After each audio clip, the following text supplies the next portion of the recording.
Womanjika, Kuzazangpo, Kemcho, Salamat Pagi Abakaba, Asante Bawana, Talofa, G'day, how are you?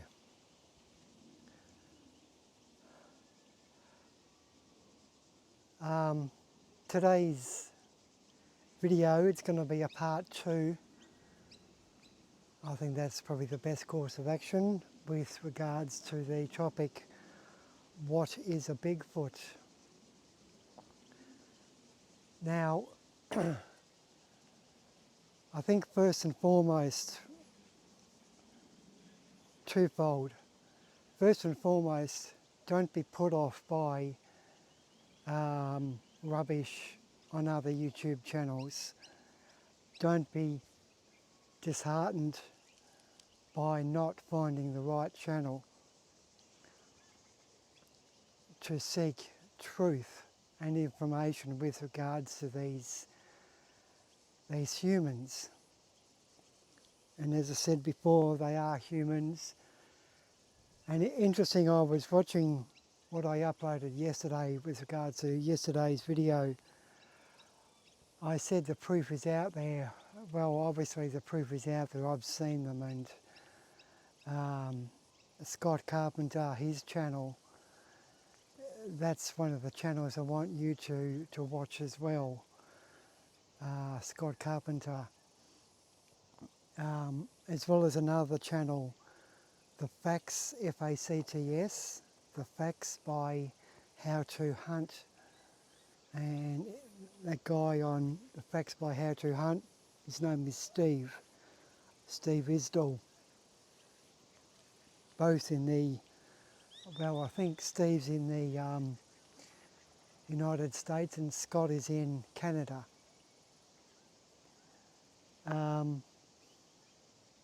So please watch both of their channels. That was my starting point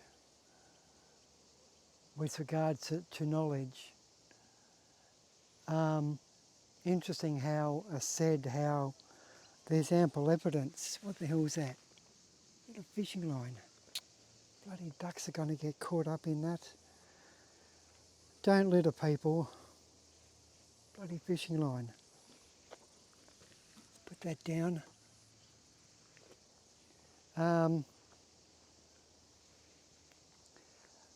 It's funny how I said that there's ample evidence. Obviously there is. Tribal people have lived alongside these other humans. Yowie, Sasquatch, Sabe, Junjidi, Elmer's Capri, Yeti, witches, dogman, mountain giants, whatever you want to, whatever human you want to look into, they've all been here for millennia basically. I don't know how long for. I suspect at least hundreds of thousands of years, if not possibly millions of years. I believe they are the first humans, especially mountain giants. I'm becoming aware of that. Giants of the world, above 16 foot tall. So, you know, don't look for evidence. As Steve says, don't go round and round in circles. You'll probably come across YouTube channels where they constantly look for evidence. And they go round and round and round. And you'll come across channels where people deliberately go out and look, and they'll bang on trees and they'll whistle and they'll yelp. And they'll set up trail cameras, but for the most part, trail cameras fail due to the technology. Our technology isn't as advanced as what these Yowie Sasquatch humans are. And as I said before, they're a lot smarter than us humans. They are the first humans. And as I mentioned with regards to witches and magical powers, there's three main what I would call mystical, and what most people who see one and dub it as a witch, why they call it a witch and their mystical powers is basically because they cloak or they shapeshift. That's one. They become invisible, or they come out of a tree, or they come out of a rock, or they transform to and from a turtle, or to and from a lizard, or to and from a snake, or from a rock, not behind a rock, from a rock, or from a tree, not behind a tree, but actually from a tree. They'll cloak out of it. The reason why they do that, I don't know.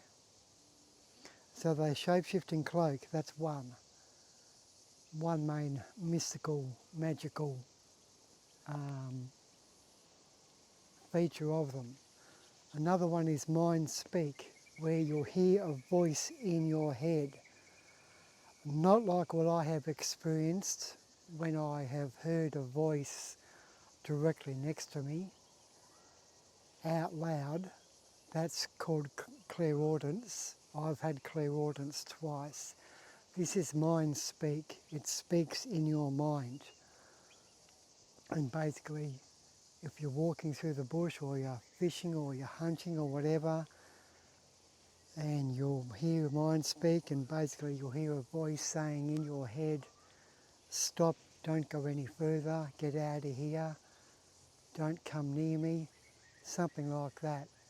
Usually it's fairly aggressive, like get out of here, don't go any further. Sometimes it is reassuring. These Sasquatch Yowie humans have actually saved humans from imminent danger or death.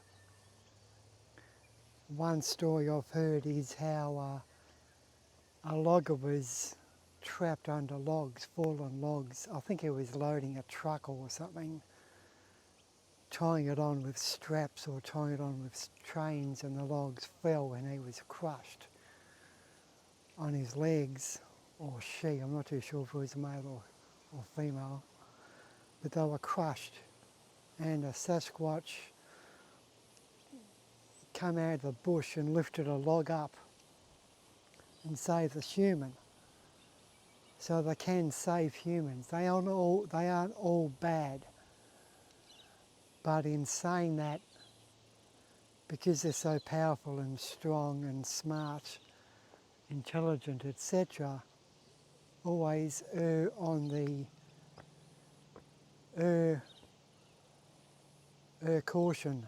I can't think of the terminology, but always be cautious. You know, you don't want to, if you see one, obviously you don't want to walk up to it and talk to it and shake its hand. Basically, you'll be pretty shit scared anyway. You'll probably shit your pants, piss your pants, or be frozen in fear. I know I would be. I would try and turn around and walk the other way.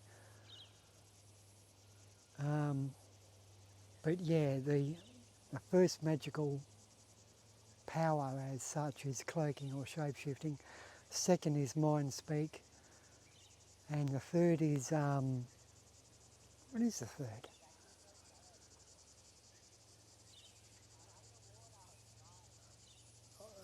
They've been seen with orbs, holding orbs. I've mentioned that yesterday. Cloaking, mind speak, and oh God, I can't think of a third. Anyway, doesn't matter. I'll get to that later on. But yeah, just be mindful. They are very powerful. They are very strong. Oh, the third one is projecting emotions. A lot of the time, as I mentioned with yesterday's video, you might be walking on the path or fishing on the side of a river, and all of a sudden you'll have fear. You'll feel that you're being watched a sixth sense, a gut instinct, but they can put fear into you. They actually can project emotions, and even emotions such as happiness and joy. Now, you have to be very mindful. There's good ones, there's bad ones, there's evil ones, and there's even tricksters, ones that play jokes on people. For the main part, I think they're mainly youngsters, juveniles, who like to play games. And they might throw little nuts at a human, at us, to get our reaction. They might throw a pine cone. They might actually steal our tent pegs from our tent while we're on a bushwalk. They might hide our mobile phone. They might, I don't know, they might let our tyres down. That hasn't been mentioned before in a story I've heard, but I hope you understand where I'm coming from. They'll play games. They'll hide our fry pan from our campfire. They'll hide our phone. They'll pull our tent pegs out. They'll basically fuck with our minds, play games with us to get a reaction. They do observe us from afar. There's a couple of little dragonflies here who have come down to join me. G'day, little ones. So yeah, they'll play games as well. So just be aware of that. I want you to have a heightened sense of awareness. Now, I don't want you to be paranoid, but I want you to look for signs. Be aware of the bush. Okay? Don't go looking for them. And that's the second part of what I want to talk about. Don't go looking for them like these idiots on these YouTube channels banging a stick against a tree to get a reaction, to get another, it's called knocking, a wood knock, to get a reaction, because that's what some of these Yowie Sasquatch do. They'll whack a branch against a tree, and it sounds like a baseball bat against a tree, a very loud, echoey noise. I don't know why they do that. And actually, from all the stories I've heard, no one has actually seen a Yowie or a Sasquatch or a Yeti actually do that. Perhaps it's something else. I wouldn't be surprised, and here's a theory of mine, whether or not it's true or false, but another theory of mine, the first one is with regards to orbs and witches, or orbs and Sasquatch, and witches and crystal balls. I think they're one in the same. But another theory I have with wood knocks, it's not actually them banging a branch against a tree, it's actually them cloaking out of the tree or out of the ground. And that cloaking noise sounds like a wood knock. It's like when you pull a cork out of a bottle and it goes pop. So anyway, that's a theory. I could be totally wrong. But when they become physical from the spirit realm, they'll end up going pop, and that's a wood knock. But anyway, I could be totally wrong.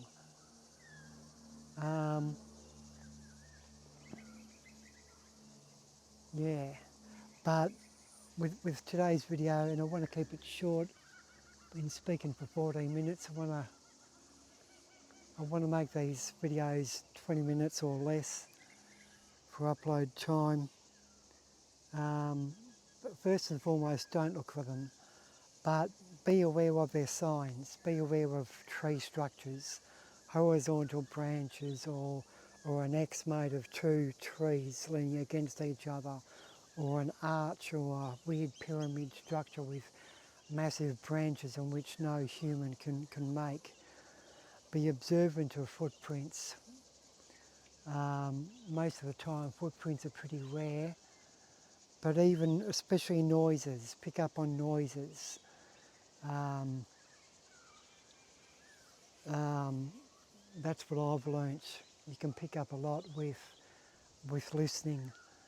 And I've heard a grunt and I've heard whoops at night.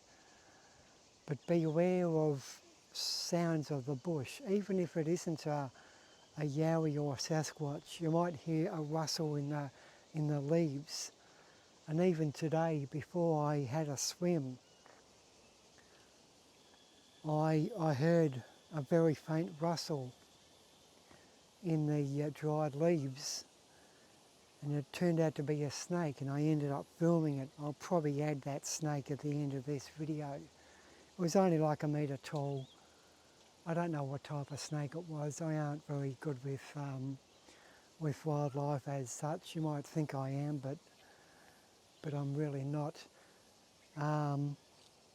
But yeah, I came across a snake, so, you know, be observant. You might hear a thumping, a jumping noise in Australia, and that's a kangaroo, you know. So for your own safety, you know, obviously don't be paranoid looking for a yowie, but be observant of noises. Even these paperbark trees, I'm always looking around because the bark bangs against the tree and it's quite loud. Or even after the rains, or even on a dry day, a tree will creak and crack. It's the way it bends in the wind and it grows. You'll hear a tree crack, or perhaps there's a bird inside the tree. Like here in Australia, we've got galahs and cockatoo that make nests. You know, a branch has fallen out and there's a little hollow gap, and they'll constantly use their beak and their feet to scratch out the hollow point of a tree where a branch has fallen for a nest. So whenever I hear that, I'm always looking around. You have to be aware also that these Yowie, Sasquatch humans, Bigfoot creatures, they are arboreal as well. Arboreal means to live in trees, okay? So I personally believe that they, for the most part, they live underground in cave systems, under the earth. And there's literally tens of thousands of kilometres of tunnels everywhere, on every continent. It doesn't have to be a volcanic area, but there's underground rivers and limestone caves, etc. If you look at any cave diving video, you'll be astounded, or even salt mines in the UK and Europe, you'll be astounded how much underground passages and tunnels there are under the earth, rock crevices, even small ones, in which a human can crawl into and then come out at night time and feed, or daytime and feed, hunt for an elk, hunt for salmon or crayfish or whatever, or even just sunbake in the sun. They've been seen sunbaking. They are a human, okay? They live in small family groups or tribal groups. But first and foremost, be observant, look around, keep your ears open, eyes open. Try and avoid wearing, especially don't wear headphones. Okay, do not wear headphones. Don't listen to music. in the bush.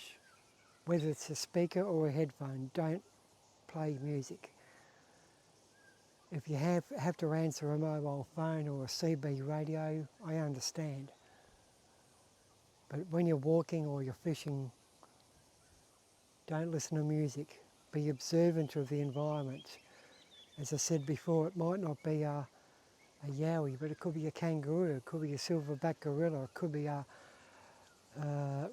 rhinoceros, wherever you live on Earth. When I lived in Africa, well, I didn't live there per se. I went on an overland safari for a couple of months, and I was in a tent and I heard the rhinos grazing, because they graze at night. They chew the grass, and basically they chew the grass, and it's a very loud crunching noise because they basically pull the grasses up by the roots. And I was pretty shit scared, and I ended up running out of my tent up onto the tourist truck, up onto the roof. And one of the drivers, he always slept up on the roof of the truck. Obviously, he knew the right thing to do in that particular area, to be aware of rhinos grazing at night. But it came like, I don't know, maybe 10 metres away, and they're blind rhinos. They're virtually blind. They have a short focal range. So when it did walk straight towards my tent, it actually turned when it got to about 3 metres, and it just slowly turned and grazed. So anyway, that's a mini story. But anyway, so just be observant. I don't want you to be paranoid and always look out, but I mean I do, but don't be paranoid. Listen for noises. Try and avoid wearing dark sunglasses, or even a brimmed hat or a cap. I want your visual range, especially your peripheral vision, your side vision, to be the most productive as possible. So don't wear headphones, don't listen to music, don't wear sunglasses, and don't wear a hat. Obviously, if it's beaming sun, wear a hat, but I think you understand why I'm saying that. Okay, so anyway, I'm going to leave it at that. I want this to be a short video, but just be aware of cloaking and mind speak and projecting emotions, and I'll add a little bit to projecting emotions. As I said, there's good and bad and evil ones, but some of them have even been heard. Not only do they grunt and yell and scream and yelp and whoop, but they'll speak in their own dialect. They do have a language because they are a human. And that language, it's like a chattering, it's been described as a samurai warrior chattering, like a Chinese samurai warrior. Okay, but they're like a Australian lyrebird.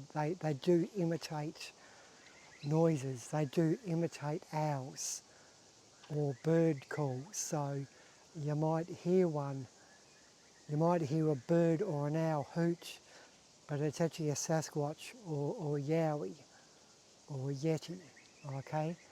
So be aware of that. They do imitate voices. You might hear laughing or cackling or giggling. You might hear a woman screaming in pain like they've been stabbed. It's not a human woman being stabbed, or a female voice or a male voice laughing. It's a Yowie or a Sasquatch. So that's another thing you've got to be aware of as well. They're imitators. Just like a cockatoo can speak or a lyrebird can imitate a shutter on a camera. A lyrebird can imitate a chainsaw. Okay, so just be aware of that as well. Okay, there's a whole spectrum of information, but I want to sort of just drop feed you information bit by bit. But as I say, I want you to watch various other YouTube channels and newspaper articles and speak to local tribal peoples as well.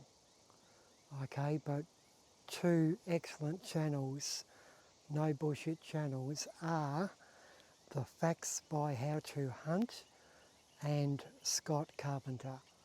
They're both on YouTube. I think the Facts by How to Hunt is also on Rumble, and I think he does a podcast as well. So yeah, I'm going to end it now. It's probably gone for like 25-30 minutes. Yep, 26. So I'm going to leave it at that. But just be mindful in the bush. Be observant. Okay, you have a good day. You be good. You be safe. And do your homework, please. Thank you.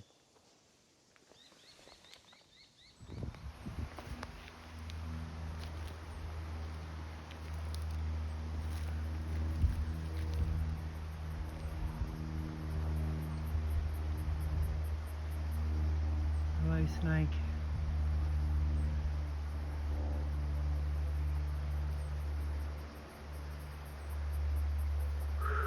Where are you going?